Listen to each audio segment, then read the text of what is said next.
आइए आज आपको बताते हैं कल्प वृक्ष के बारे में। कल्प वृक्ष की क्या है विशेषता? यह जो पेड़ आप देख रहे हैं, यह कोई साधारण पेड़ नहीं है, बल्कि समुद्र मंथन से निकला कल्प वृक्ष है।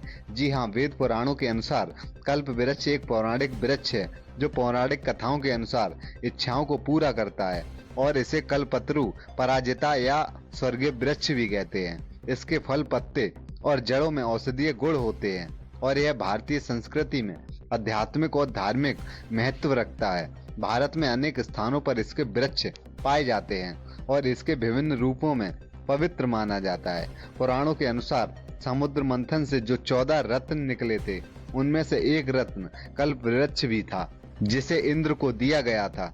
आपको बता दें, यह वृक्ष जो आप स्क्रीन पर देख रहे हैं, यह कल्प वृक्ष जनपद मैनपुरी के बालाजी ग्लोबल एकेडमी विद्यालय के परिसर में लगा हुआ है। इस वृक्ष को कुछ साल पहले विद्यालय के प्रबंधक सुरेश चंद्र दुबे ने कोलकाता से मंगाकर एक कार्यक्रम में लगाया था।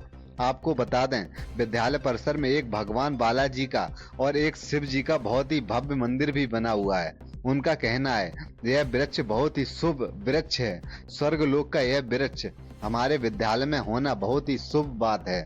यह वृक्ष शायद ही जनपद में कहीं और हो, ऐसा माना जाता है। इस वृक्ष के नीचे सदैव हनुमान जी का वास होता है। इस वृक्ष के नीचे पूजा पाठ या कोई भी मंत्र सिद्ध करना बहुत ही शुभ होता है। और उन्होंने आगे इस वृक्ष के बारे में क्या बताया, आइए आपको सुनवाते हैं।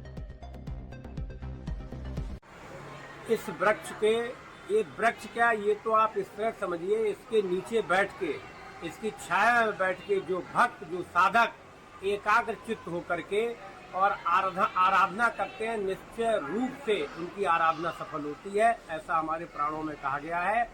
और हमारे प्राणों में ये भी कहा गया है कि इसमें हनुमान जी का वास है। इसके संदर्भ में एक श्लोक मुझे याद आता है, आंजने मत पाटलालनम कांचनादिक मणि विग्रहम पारिजात तर मूल वास्यम भाव्याम परिमान नंदनम।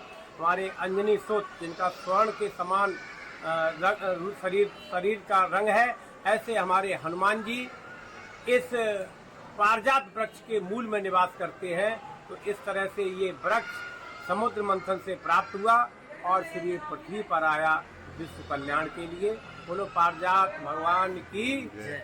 सर ये जनपद में बहुत ही कम देखे जाते हैं। जनपद क्या बहुत कम, आपको कहाँ से मिला ये? मैं एक बार लखनऊ आता जाता रहता हूँ, तो मैं एक बार लखनऊ के पास मलियाबाद एक जगह है, मलियाबाद में नर्सरी, बहुत बड़ी बड़ी नर्सरी है, शायद यूपी में इतनी नर्सरी बहुत कम जगह होगी। तो वहाँ के एक माली से मैंने रिक्वेस्ट की थी कि हमको पारिजात वृक्ष के बारे में जब मैंने सुना तो मेरे मन में ये भावना हुई कि अपने विद्यालय में, श्री बालाजी सरकार के नाम से हमारा विद्यालय है, श्री बालाजी ग्लोबल एकेडमी के नाम से विद्यालय है, तो इस विद्यालय में ऐसा वृक्ष जिसमें स्वयं हनुमान जी निवास करते हैं, क्यों न उसको यहाँ लगाया जाए। तो मैंने वहाँ माली से प्रार्थना की, तो फिर उस व्यक्ति ने, मैं उसका कभी एहसान भी नहीं भूलूंगा, और उसकी बड़ा ही अच्छा व्यक्ति है वो, तो उन्होंने हमको ये कलकत्ता से मंगवा करके दिया। और जब यहाँ इसको रोपित किया गया, और बड़ा सौभाग्य ये भी रहा कि हमारे विद्यालय में 14 अगस्त को कार्यक्रम था, करीब 5 ईयर्स एगो, तो उसमें फैमिली न्यायालय के न्यायाधीश पूरे जिले के थे, माननीय अमित मिश्रा जी, वो आए हुए थे। उनके द्वारा इस वृक्ष को मैंने और उन्होंने 7 साल लगाया, और आज ये वृक्ष, मुझे इसको प्रतिदिन मैं आके इसको बड़ी श्रद्धा से इनके दर्शन करता हूँ, और इतनी मुझे खुशी होती है।